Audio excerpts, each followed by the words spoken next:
Hello everyone. नमस्कार आप सभी को। Very good morning to all. आज के इस वीडियो में 12 जुलाई 2023 के करंट अफेयर डिस्कस करेंगे।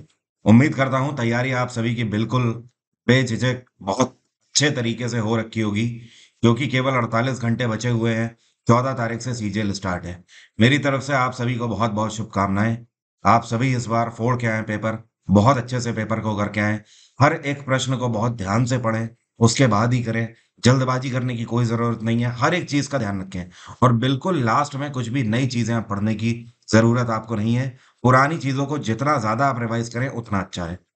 शुरू करते हैं आज का वीडियो। करंट अफेयर के पीडीएफ आपको पता ही है, स्टैटिक जीके के साथ डेली के डेली अपलोड होते हैं एग्जाम इंजन एप्लीकेशन पे। तो एग्जाम इंजन एप्लीकेशन से आप करंट अफेयर के पीडीएफ को डाउनलोड करना ना भूलें करें। पहले बात कर लेते हैं कल के क्वेश्चन की। कल वीडियो लेट हो गया था, आई होप आप लोगों ने देख लिया होगा। ऐसे स्टूडेंट जिन्होंने अभी तक 10 और 11 तारीख का जो वीडियो कल मैंने एक साथ दिया था उसे नहीं देखा है तो आप लोग देख लीजिए, क्योंकि उसमें भी इंपॉर्टेंट क्वेश्चन है और 30 से ज्यादा न्यूज है उसमें। तो बड़ा वीडियो है क्योंकि 2 दिन के करंट अफेयर उसमें डिस्कस किए हैं। फिलहाल मैंने कल के वीडियो में आपसे क्वेश्चन ये पूछा था कि मित्तुर डैम जो है ये कौन सी नदी के ऊपर स्थित है। तो मित्तुर डैम कावेरी नदी के ऊपर स्थित है। ये कहाँ पड़ता है? तमिलनाडु राज्य में पड़ता है। इसके अलावा मेत्तुर बांध जो है, इसको बनने में पूरे 9 वर्ष का समय लगा था। 9 ईयर्स में बन के तैयार हुआ था। एक और चीज ध्यान रखिएगा, इसका स्थापना वर्ष आपसे पूछ देता है। तो 1934 में इसे बनाया गया था। इस बांध की जो हाइट है ये 37 मीटर है इसकी हाइट। और कावेरी नदी की अब बात हो ही रही है तो आप ध्यान रखना, कावेरी नदी कर्नाटक में एक जगह है जिसका नाम है ताल कावेरी, वहां से निकलती है।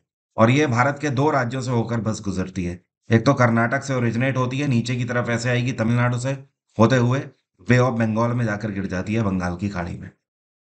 और महानदी जो है ये छत्तीसगढ़ के सिहावा डिस्ट्रिक्ट से निकलती है और जाकर ये भी गिरती है बे ऑफ बंगाल में। गोदावरी जो है ये आपकी महाराष्ट्र से निकलती है, नासिक के पास से, और ये भी जाकर ऐसे बे ऑफ बंगाल में गिरती है।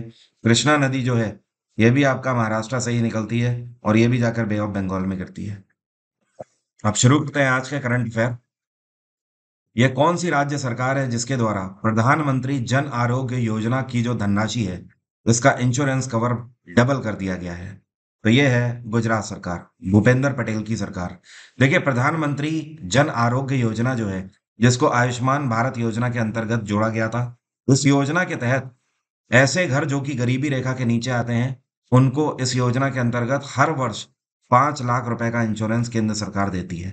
लेकिन गुजरात सरकार ने फैसला लिया है कि 5 लाख का इंश्योरेंस कवर तो केंद्र सरकार दे ही रही है, अपनी तरफ से ये 5 लाख रुपए और बढ़ाएंगे। तो टोटल अब ये इंश्योरेंस कवर 10 लाख का दे रहे हैं। गुजरात के अंदर 1.78 करोड़ लोग हैं जो कि प्रधानमंत्री जन आरोग्य योजना के अंतर्गत रजिस्टर हैं। इन सबको 10-10 लाख रुपए का इंश्योरेंस कवर अब से हर वर्ष मिला करेगा। ध्यान रखिएगा, ये जो इंश्योरेंस कवर है ये पूरी फैमिली का होता है। और गुजरात इस टाइम पर प्रधानमंत्री जन आरोग्य योजना के अंतर्गत जितने भी केस दर्ज किए जाते हैं उनमें सबसे बेहतर कार्य करने वाले राज्यों में 5वें नंबर पर है गुजरात। के अंदर आयुष्मान भारत योजना के अंतर्गत टोटल 2000 से ज्यादा गवर्नमेंट हॉस्पिटल रजिस्टर हैं और 795 प्राइवेट हॉस्पिटल रजिस्टर हैं। मतलब कहने का ये है कि करीब करीब 800 प्राइवेट हॉस्पिटल और करीब करीब 2000 गवर्नमेंट हॉस्पिटल्स में जाके आप मुफ्त में इलाज करा सकते हैं। गुजरात में गवर्नर कौन है? आचार्य देवव्रत। प्रधानमंत्री नरेंद्र मोदी के द्वारा इनके चुनावी क्षेत्र, जिसको कॉन्स्टिट्यूएंसी बोला जाता है, वाराणसी में अभी हाल ही में 29 डेवलपमेंट प्रोजेक्ट लॉन्च किए गए हैं। तो ये जो 29 डेवलपमेंट प्रोजेक्ट हैं इनके लिए कितनी धनराशि प्रधानमंत्री नरेंद्र मोदी ने आवंटित करी है? इसके लिए टोटल अगर देखा जाए तो 12,100 करोड़ की धनराशि आवंटित करी गई है। अब 29 में से 19 प्रोजेक्ट जो हैं इनके लिए 10,720 करोड़ की धनराशि है और बाकी बचे जो 10 प्रोजेक्ट हैं इनके लिए 1389 करोड़ की धनराशि आवंटित करी गई है। तो टोटल ये करीब करीब 12,000 करोड़ की धनराशि वाराणसी के अंदर विकास कार्यों में लगाई जाएगी। वाराणसी को वर्ल्ड क्लास सिटी बनाने की ओर पीएम नरेंद्र मोदी अग्रसर है। ऑब्वियसली क्योंकि प्रधानमंत्री नरेंद्र मोदी की यह कॉन्स्टिट्यूएंसी है। अभी हाल ही में एक रिपोर्ट जारी करी गई है, परफॉर्मेंस ग्रेडिंग इंडेक्स 2.0। ठीक है, इसमें पंजाब और चंडीगढ़ ने टॉप किया है। सवाल यह है कि इस ग्रेडिंग इंडेक्स में पंजाब और चंडीगढ़ कौन सी कैटेगरी में आए हैं? तो इस कैटेगरी का नाम है प्रचेस्ट टू। क्या नाम है? प्रचेस्टा टू। अब देखिए है क्या, यहाँ पर बात हो रही है ग्रेडिंग इंडेक्स का, मतलब एजुकेशन को लेकर। हर साल भारत सरकार ये ग्रेडिंग इंडेक्स बनाती है और इसके तहत ये पता लगता है कि कौन से राज्य या फिर यूटीज शिक्षा के क्षेत्र में सबसे बेहतर कार्य कर रहे हैं। अब ये एक ऐसा इंडेक्स है जिसमें 1000 नंबर का इंडेक्सिंग करी जाती है, मतलब हर एक राज्य को 1000 अंकों में से निर्धारित किया जाता है कि कितने अंक मिलेंगे। 941 से लेकर 1000 के बीच में अगर आपकी अंक आते हैं तो आपको नाम दिया जाएगा दक्ष स्टेट का। ठीक है। अगर आपकी रैंकिंग 881 अंक से लेकर 940 के बीच में है तो आपको उत्कर्ष नाम दिया जाएगा। आपका कहलाओगे उत्कर्ष एरिया, या फिर उत्कर्ष आपका जो भी राज्य है वो कहलाएगा।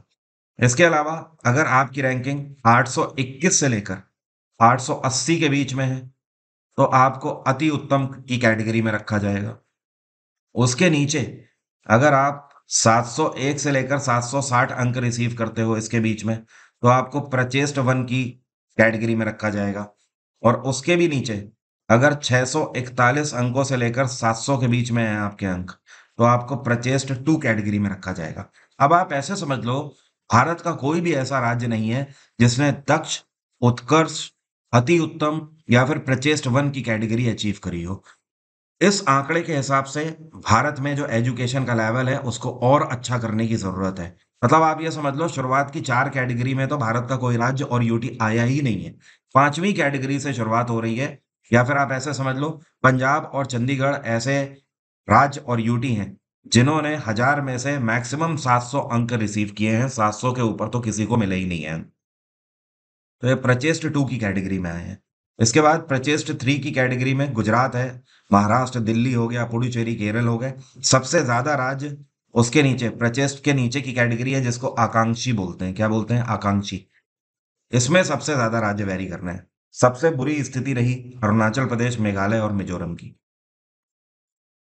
अभी हाल ही में G20 के अंतर्गत trade and investment working group की तीसरी मीटिंग का आयोजन गुजरात के कौन से शहर में किया गया है? इसका आयोजन केवाड़िया में किया जा रहा है और आज इसका समापन है। ये मीटिंग 10 जुलाई को शुरू हुई थी। आज 12 जुलाई को इस मीटिंग का समापन किया जाएगा। इसका मेन उद्देश्य है G20 के अंतर्गत जितने भी नेशंस हैं वो सब एक दूसरे को इन्वेस्टमेंट में सपोर्ट करेंगे। इस मीटिंग के अंतर्गत काफी उम्मीद है कि भारत को एक अच्छा खासा इन्वेस्टमेंट अमाउंट मिल सकता है G20 नेशन से। G20 की स्थापना साल 1999 में करी गई थी। ये 19 देशों और यूरोपियन यूनियन का एक समूह है। ये तो तीसरी मीटिंग की बात हो गई। ट्रेड एंड इन्वेस्टमेंट की जो पहली मीटिंग है ये मुंबई में हुई थी, और जो दूसरी मीटिंग है ये बैंगलोर में हुई थी। तीसरी केवाड़िया में हुई है। जो आपको पिक्चर में दिखाई दे रहे हैं इनका नाम है एडगर्स रिंकविक्स। क्या नाम है? एडगर्स रिंकविक्स। अभी हाल ही में क्या हुआ, ये कौन से देश के राष्ट्रपति बने हैं? इससे पहले ये यूरोपियन यूनियन के पहले ओपनली गे प्रेसिडेंट भी बनाए गए थे, मतलब समलैंगिक राष्ट्रपति बनाए गए थे यूरोपियन यूनियन के। तो अब ये किसी देश के राष्ट्रपति बने हैं। कौन से देश के? ये लातविया के राष्ट्रपति बने हैं और वहां के चुनाव अभी हाल ही में जीत गए हैं। ठीक है।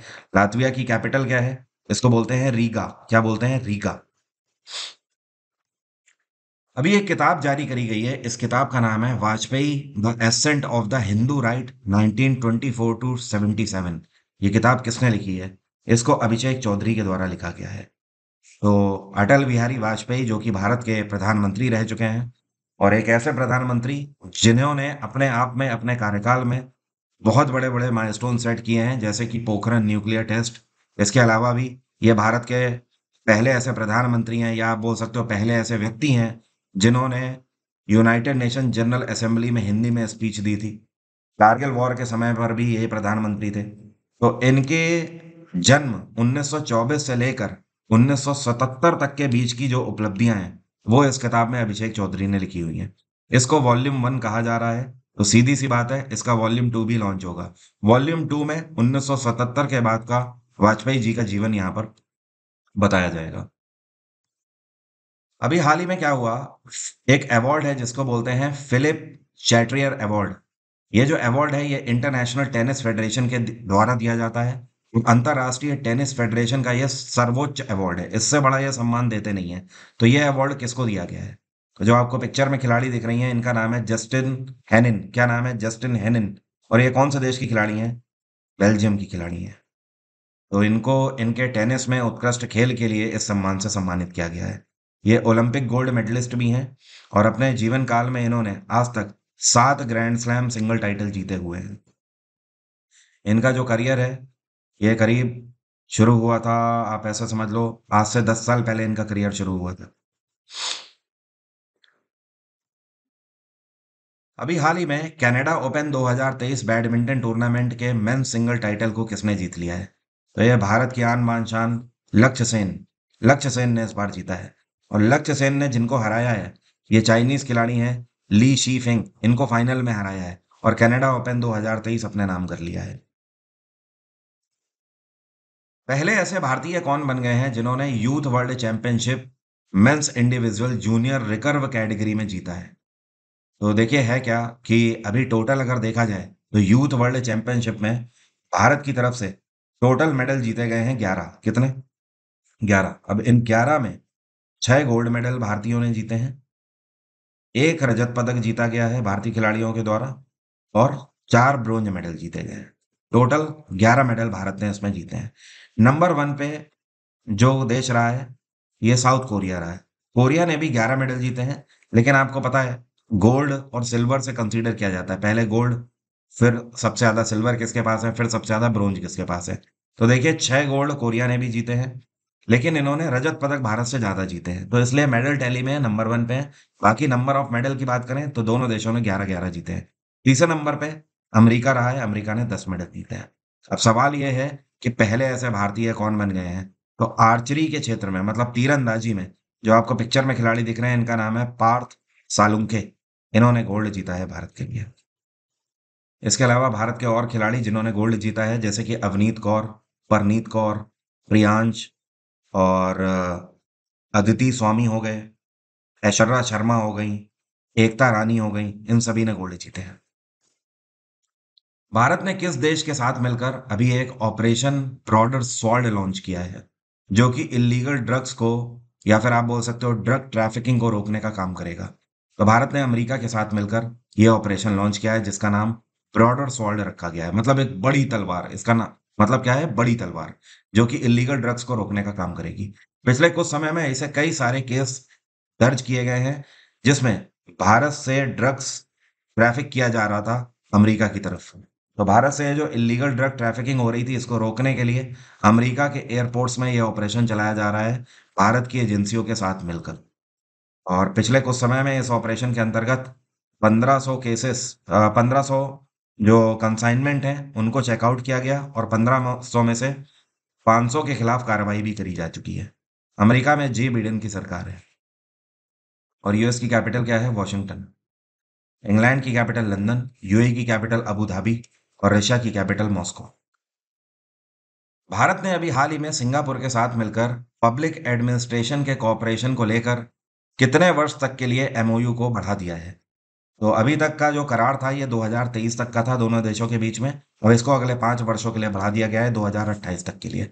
देखिए, पब्लिक एडमिनिस्ट्रेशन कॉपरेशन के अंतर्गत सिंगापुर के जो ब्यूरोक्रेट्स हैं, जो अधिकारी होते हैं, इनको भारत के ब्यूरोक्रेट्स के द्वारा ट्रेनिंग दी जाती है कि वो एक बेहतर गवर्नेंस कैसे बना सकते हैं, बेहतर एडमिनिस्ट्रेशन कैसे कर सकते हैं। तो अगले 5 साल का ये ट्रेनिंग का कॉन्ट्रैक्ट और बढ़ा दिया गया है। अभी क्या हुआ, स्विट्जरलैंड में एक यूनाइटेड नेशंस ड्राइव लॉन्च करी गई आर्टिफिशियल इंटेलिजेंस को लेकर, और इसके लिए एक गुड समिट था, मतलब जिसको बोला गया एआई फॉर गुड समिट। तो इस समिट के अंतर्गत दुनिया भर से कितने रोबोट्स यहाँ पर लॉन्च किए गए? 51 रोबोट्स लॉन्च किए गए हैं। और ये ऐसे रोबोट हैं जो कि यूनाइटेड नेशंस के जो 17 सस्टेनेबल डेवलपमेंट गोल हैं, जिसको SDG 17 बोलते हैं। अब देखिए 17 सस्टेनेबल डेवलपमेंट गोल हैं क्या? इसके अंतर्गत 17 ऐसे पैरामीटर रखे गए हैं जो कि दुनिया में हर एक देश को फॉलो करने हैं एक बेहतर देश बनने के लिए। जैसे कि पीने के पानी की फैसिलिटी अच्छी होनी चाहिए, शिक्षा अच्छी होनी चाहिए, कोई भी कुपोषण का शिकार नहीं होना चाहिए, हमारी डिफेंस तकनीक अच्छी होनी चाहिए, इंफ्रास्ट्रक्चर बेहतर होना चाहिए, ठीक है, आर्टिफिशियल इंटेलिजेंस एंड टेक्नोलॉजी बेहतर होनी चाहिए। क्लियर? ट्रेड एंड कॉमर्स को हमें बढ़ावा देना है। ऐसे टोटल मिलाकर 17 सस्टेनेबल डेवलपमेंट गोल हैं। तो ये जो रोबोट्स हैं, ये इन गोल्स को अचीव करने में मदद करेंगे। मतलब ये रोबोट्स इन 17 गोल्स में से ही कुछ ना कुछ काम को और बेहतर बनाने का काम करेंगे, जिनको यहाँ पर प्रदर्शनी के तौर पर इस गुड समिट में लगाया गया। यूनाइटेड नेशंस की स्थापना 1945 में करी गई थी। इसका हेडक्वार्टर है न्यूयॉर्क और इसके सेक्रेटरी जनरल हैं Antonio Guterres. National fish farmers दिवस कौन से दिन मनाया गया? मछली किसान दिवस हर वर्ष मनाया जाता है 10 जुलाई को। इस दिवस को मनाने के पीछे का मेन उद्देश्य ये है कि ऐसे लोग जो कि मछली पालन करते हैं, फिश फार्मर्स, इनका हर देश की अर्थव्यवस्था में जो योगदान है, उसको ट्रिब्यूट देने के लिए ये दिवस मनाया जाता है। विश्व जनसंख्या दिवस हर वर्ष कौन से दिन मनाया जाता है? ये कई बार पूछा जा चुका है। इस बार भी हो सकता है आपको एग्जाम में देखने को मिल जाए एमटीएस में कि वर्ल्ड पॉपुलेशन डे कौन से दिन मनाया जाता है। 11 जुलाई को, ध्यान रखिएगा, इंपॉर्टेंट है, वेरी इंपॉर्टेंट, ये पूछा जाता है। और पहली बार ये दिवस यूनाइटेड नेशंस के द्वारा 1989 में अनाउंस किया गया था। तब से आज तक हर वर्ष 11 जुलाई को ये दिवस मनाया जाता है। इस दिवस को मनाने के पीछे का उद्देश्य ये है कि हर व्यक्ति ये समझे कि जनसंख्या अगर नियंत्रण नहीं करी गई तो वो अपने आप में विस्फोट का काम करेगा। जनसंख्या को नियंत्रित करना बहुत जरूरी है। दुनिया भर में यह अपने आप में एक चिंता का विषय बन चुका है। अब मेरा आज का सवाल आपसे, इस साल का जो डूरंड कप है फुटबॉल का, ये 3 अगस्त 2023 से शुरू हो रहा है और ये 3 सितंबर तक चलेगा। इस बार कौन सा संस्करण इसका आयोजित किया जा रहा है? कमेंट बॉक्स में लिखकर बताइए। देखें कितने लोग बता पाते हैं इसका आंसर।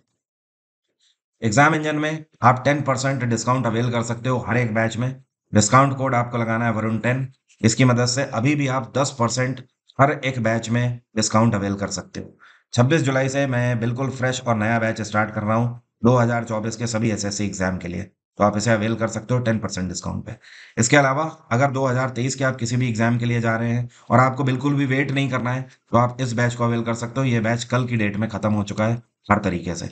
इसमें मैंने history, polity, geography, science, economics हर एक की थ्योरी कवर करी हुई है। साथ में पीवाईक्यूज पिछले 5 साल के कवर किए हुए हैं विद साइंस। इतना ही नहीं, वन लाइनर के अलग से मैंने एक क्रैश कोर्स भी इसमें करा रखा है। मतलब ईच एंड एवरीथिंग, साथ में मैगजीन वगैरह सब कुछ इसमें फ्री है। इसके अलावा हिस्ट्री, पॉलिटी, साइंस, इन सब के रिकॉर्डेड बैचेस, स्टैटिक जीके की मैगजीन, सब कुछ एग्जाम इंजन में आपके लिए अवेलेबल है। आज की बात यहीं तक रहेगी। Thank you so much, have a nice day, take care, bye bye. आपका दिन मंगलमय हो। सितंबर के महीने में अगर आप एमटीएस का एग्जाम देने जा रहे हैं तो उसके लिए भी रिकॉर्डेड बैचेस ऑप्शन में अवेलेबल हैं, जिसमें कंप्यूटर की क्लासेस मैंने आपको फ्री दी हुई है। Thank you everyone, bye, take care.